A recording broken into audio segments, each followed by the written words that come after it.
चलो बच्चों, तो आज हम लोग अकाउंट में चैप्टर नंबर 6 कंटिन्यू करें, जिसका नाम है रिटायरमेंट और डेथ ऑफ अ पार्टनर।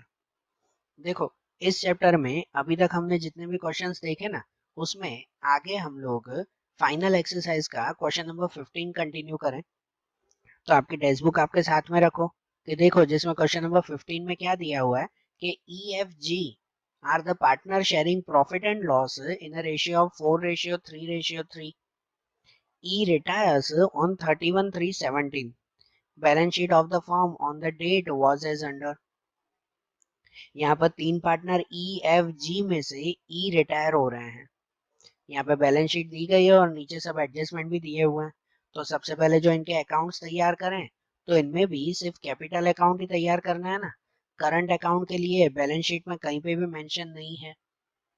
तो मतलब नॉर्मल जो हम लोग चार अकाउंट तैयार करते हैं, वही चार अकाउंट तैयार करेंगे।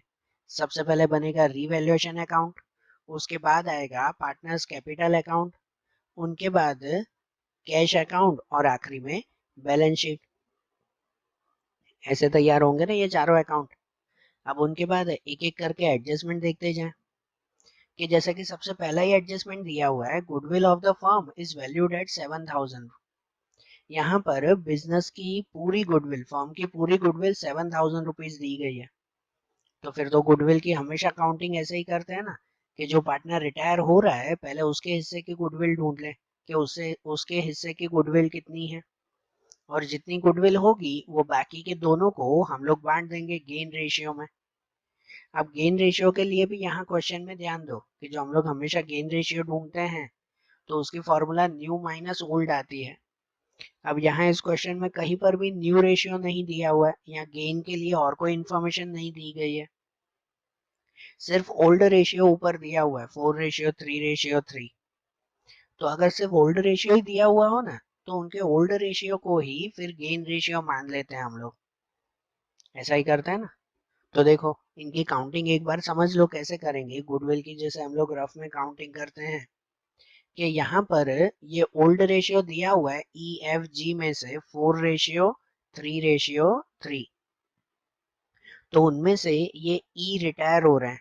अगर ये रिटायर हो रहे हैं तो इनका रेशियो अगर हम लोग निकाल दें ना, तो बाकी दोनों का रेशियो वही अब गेन रेशियो और वही अब न्यू रेशियो में हुआ। तो इनके हिसाब से अगर गेन रेशियो पता करें ना, तो गेन रेशियो 3:3 ही होगा।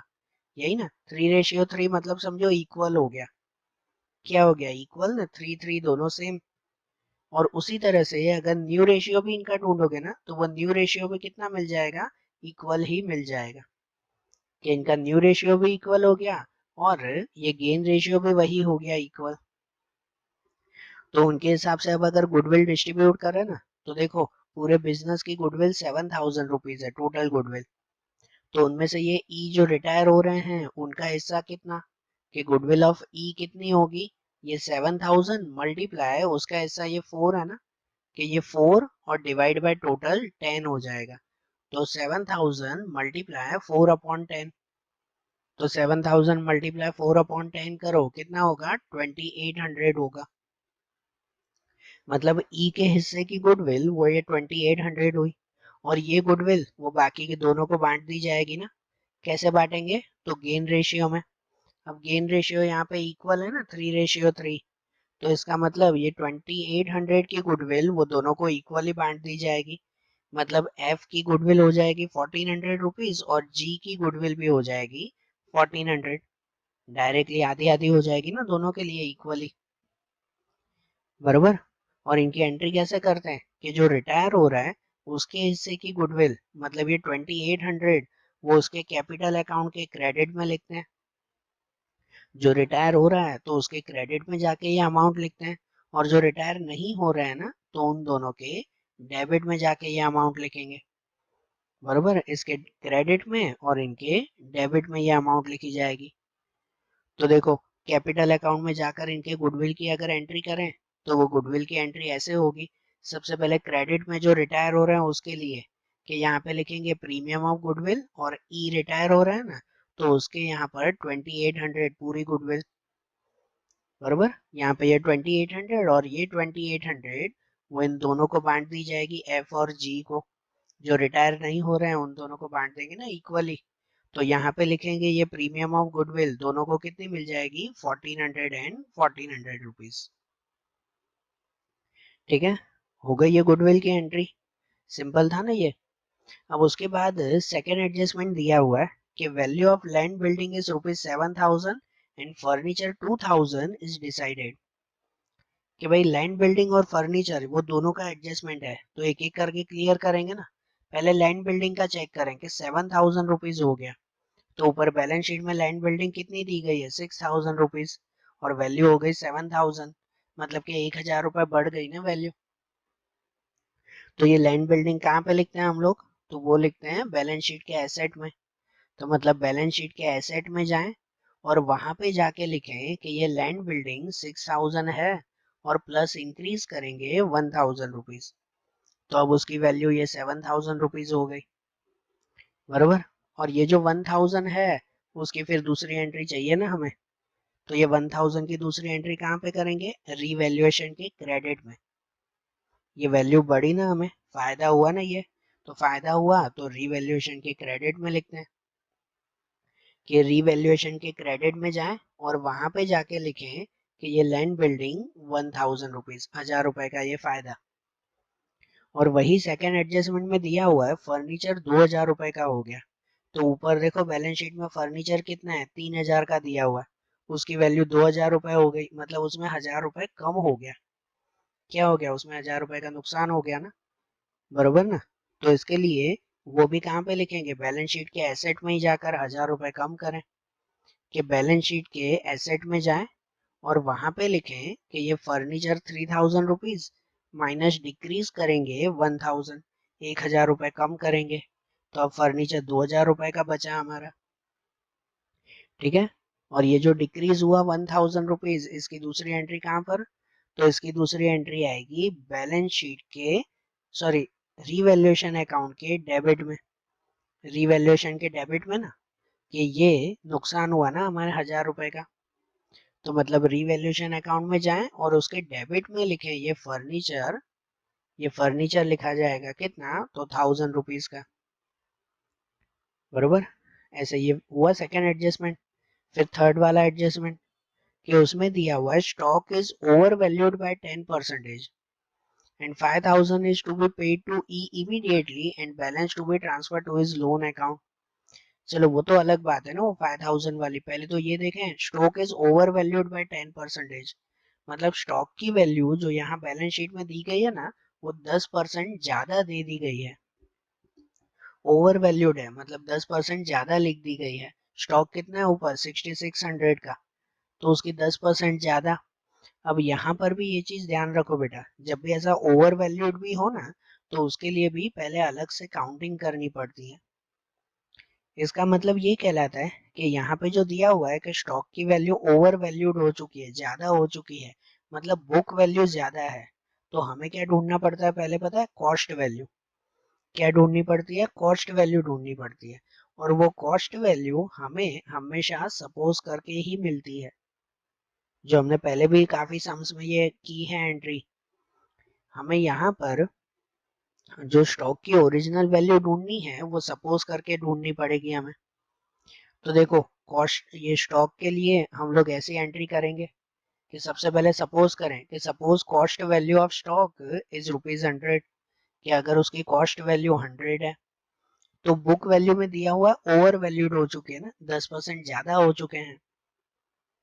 तो इसका मतलब बुक वैल्यू वो 100 प्लस 10 हुई, 10% ज्यादा हो चुके, तो 100 प्लस 10 कितनी होगी, 110 rupees.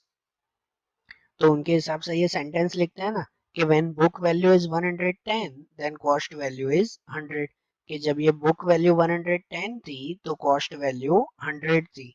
So when book value is 6,600, जो आपकी ये बैलेंस शीट में दिया हुआ है कि अगर बुक वैल्यू 6,600 है तो उसकी कॉस्ट वैल्यू, उसकी ओरिजिनल वैल्यू कितनी हो गई। तो उसकी ओरिजिनल वैल्यू कैसे ढूंढते हैं, इन दोनों का क्रॉस में मल्टीप्लाई ना पहले, कि ये 6,600 मल्टीप्लाई ये 100 और डिवाइड बाय ये 110।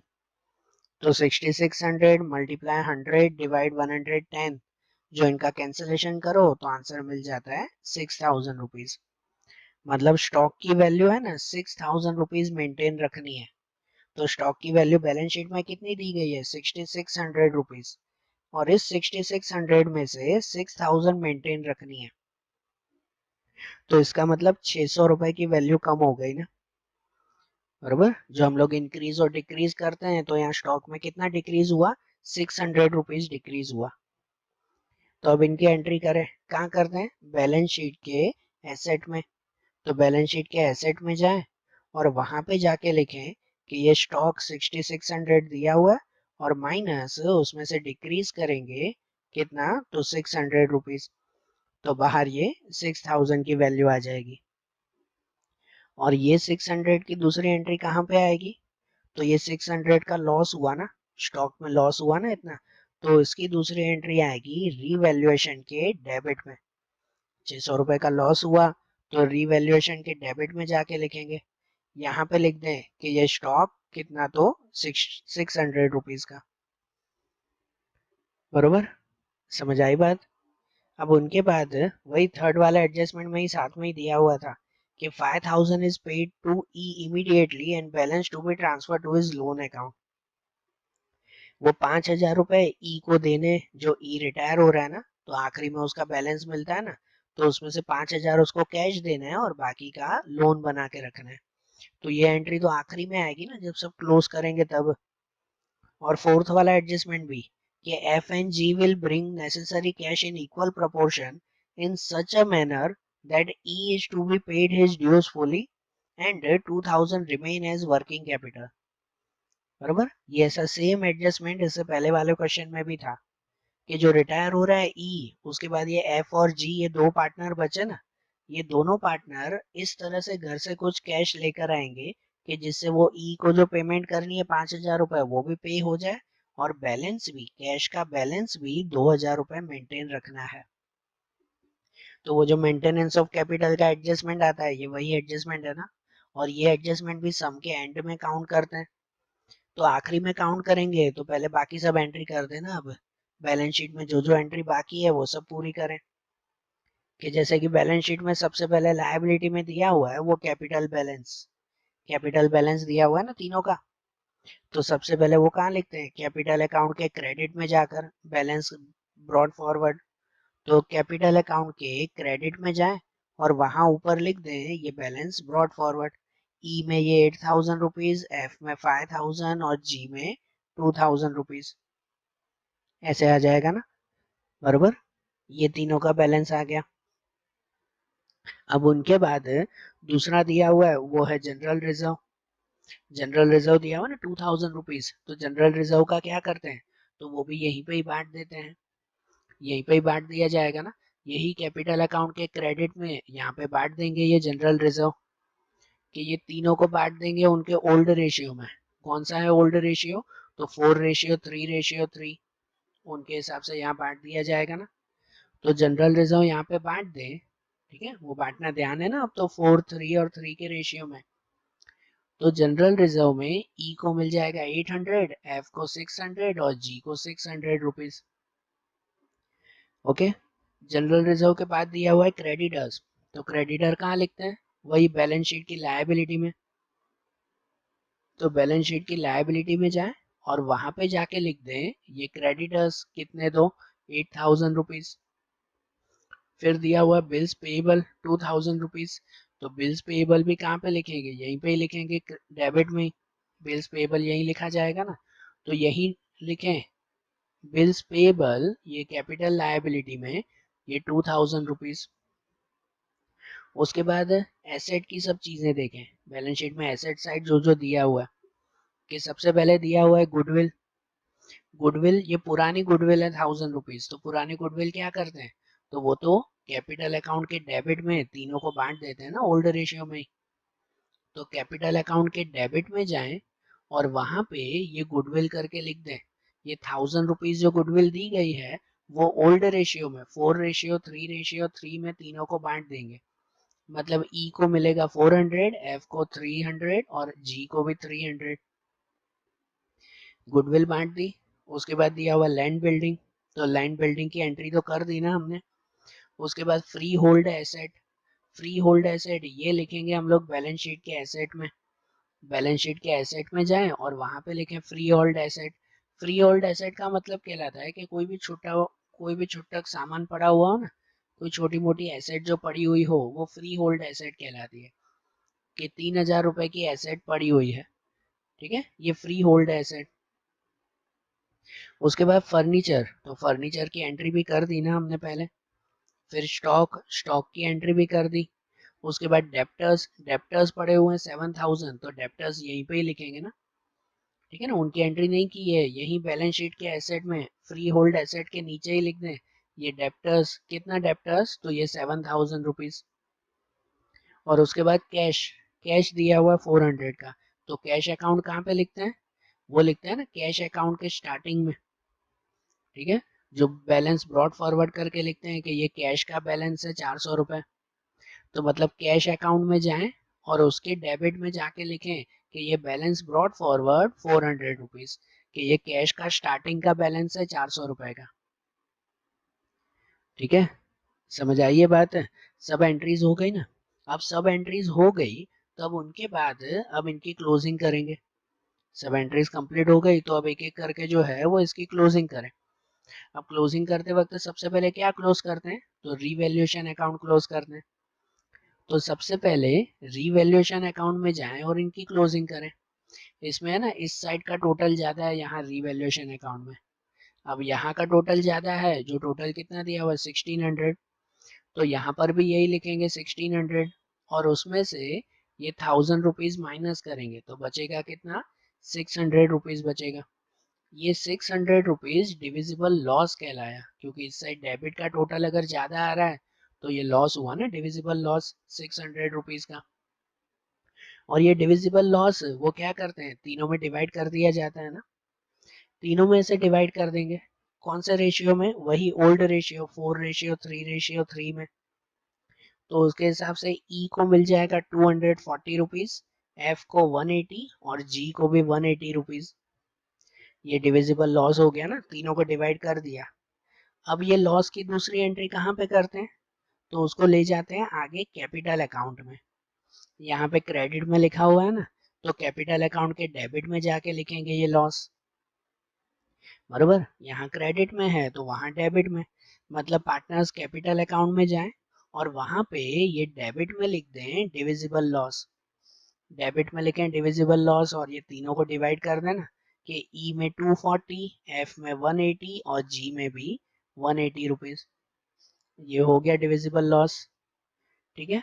अब ये कंप्लीट हुआ तो अब कैपिटल अकाउंट क्लोज करेंगे। लेकिन कैपिटल अकाउंट पूरा क्लोज नहीं करते, सबसे पहले जो ये ई का अकाउंट है जो रिटायर हो रहा है उसका हिसाब चुकते करते हैं ना, बराबर ना। पहले उसको क्लियर कर देते हैं ना जो रिटायर हो रहा है, उसके बाद फिर दूसरे को देखेंगे। तो सबसे पहले ये ई का अकाउंट क्लोज करें और उसमें देखो फिर वो थर्ड वाला एडजस्टमेंट में दिया हुआ है कि 5,000 रुपए उसे पे करने और बाकी का पूरा लोन बना के लिखना है। तो ऐसे दोनों एंट्री करेंगे ना। तो ई में पहले क्लोजिंग करें ना, कि इस साइड का टोटल करके उसमें से ये अमाउंट माइनस करें, तो बाकी का पता चलेगा कितना है। उसमें से 5,000 रुपए पे कर देंगे, बाकी का लोन बना के रखेंगे। तो देखो सिर्फ अगर ई का अकाउंट हम लोग क्लोज करें तो यहाँ पता चल जाता है कि इस साइड का टोटल आया ये 11,600, वही यहाँ पे भी लिख दिया 11,600, और उसमें से ये दोनों माइनस किए, तो ये दोनों माइनस करें ना तो बचेगा हमारा 10,960 रुपीज। कितना बचेगा, 10,960 रुपीज बचेगा। और ये जो बचा ना 10,000 रुपए, उसमें से ये 5,000 रुपए कैश बना के लिखेंगे और बाकी के रुपए लोन बना के लिखेंगे, ठीक है। ये रफ में लिख रहा हूँ तो इस तरह से ये लिखेंगे सही से, कि इसमें फिर लिखेंगे कैश अकाउंट 5,000 रुपीज और बाकी का ईज लोन, के ई की लोन अकाउंट बनेगा 5,960 रुपीज का, बरोबर। क्लियर हो रहा है माइंड में, ठीक है। तो जैसे 10,000 बचा उसमें से ये इतना कैश दे दिया, इतना लोन रखा, तो अब ये दोनों की भी दूसरी एंट्री बनेगी ना, इसकी भी बनेगी ना दूसरी एंट्री, कि यहाँ पे जो कैश अकाउंट लिखा है तो उसको कैश अकाउंट के क्रेडिट में जाके लिखें। कैश अकाउंट के क्रेडिट में जाएं और ये एंट्री लिख देना 5,000 की, बराबर। और यहाँ पर जो ये लोन अकाउंट लिखा है वो लोन अकाउंट कहाँ पे लिखते हैं, तो बैलेंस शीट की लायबिलिटी में। लोन कहाँ पे लिखेंगे, तो बैलेंस शीट की लायबिलिटी में जाके लिखेंगे, ठीक है। तो देखो इस तरह से ये दोनों एंट्री होगी। सबसे पहले कैश अकाउंट में जाके लिख देंगे कि कैश अकाउंट के क्रेडिट में ये ईज कैपिटल अकाउंट कितना लिखेंगे, 5,000 रुपीज, कि 5,000 उसको कैश दे दिया वो। और दूसरी लोन की एंट्री वो बैलेंस शीट की लायबिलिटी में, मतलब कि बैलेंस शीट की लायबिलिटी में जाए और वहां पे लिख दें ये ईज लोन अकाउंट कितना, तो 5,960 रुपीज। ये हो गया ना, ये ई का हिसाब चुकते हो गया। अब एफ और जी की बारी। तो उसके लिए अब ये फोर्थ एडजस्टमेंट दिया हुआ है कि F and G will bring necessary cash in equal proportion. वो दोनों जितना भी लाएंगे इक्वल ही लाएंगे, क्योंकि वैसे भी नया रेशियो तो इक्वल ही बना था ना। दोनों इक्वली लेके आएंगे in such a manner that E is to be paid his dues, कि जिससे ई को भी पैसे दे दिए जाए जो उसको 5,000 दिए थे ना, और 2,000 रुपए कैश में मेंटेन रखना है। वर्किंग कैपिटल मतलब कैश बना के मेंटेन भी रखना है। तो ऐसा अगर हमें कैलकुलेशन करनी है ना, तो उसके लिए सबसे पहले क्या करते हैं कि कैपिटल अकाउंट क्लोज करके उन दोनों की कितनी कैपिटल बची है पहले वो ढूंढ लेते हैं।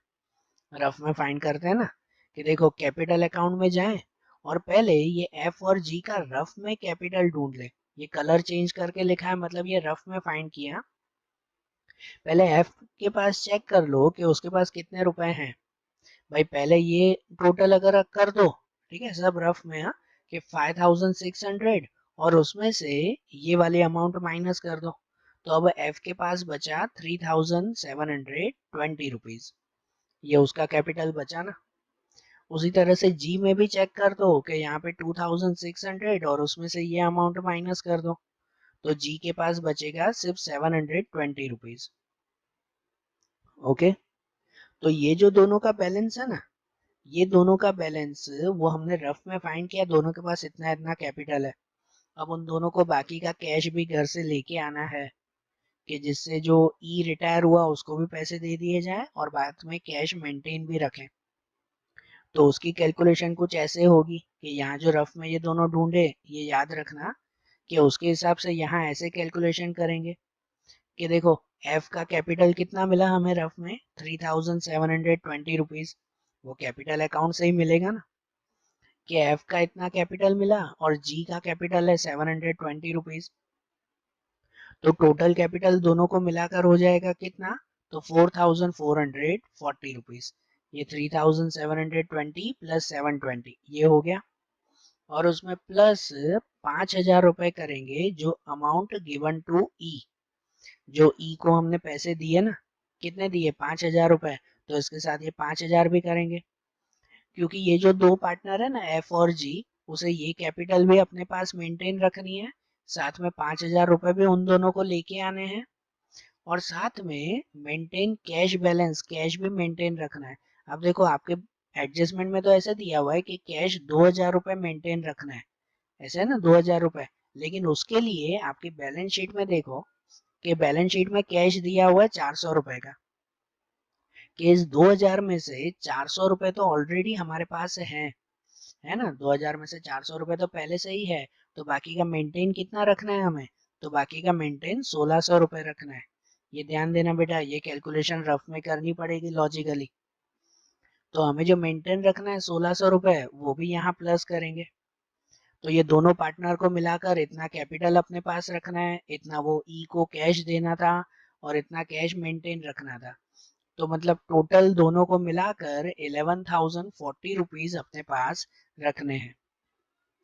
दोनों की मिलाकर कितना बैलेंस रखना है, तो 11,040 रुपीज। और ये बैलेंस उन दोनों को इक्वल प्रोपोर्शन में रखना है, इक्वल ही रखना है ना, फोर्थ एडजस्टमेंट में दिया हुआ है और हमारा न्यू रेशियो भी इक्वल है।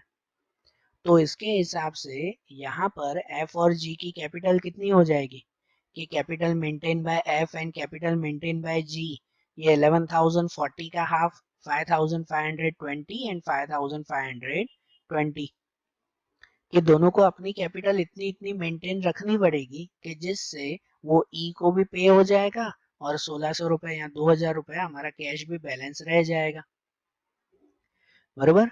तो मतलब कि अब हम लोग जो ये कैपिटल अकाउंट में ये लिखा ना रफ में 3720, ये 720, ये नहीं, ये दोनों अब बैलेंस नहीं, इसकी जगह पर करेक्ट दोनों का बैलेंस लिखना होगा।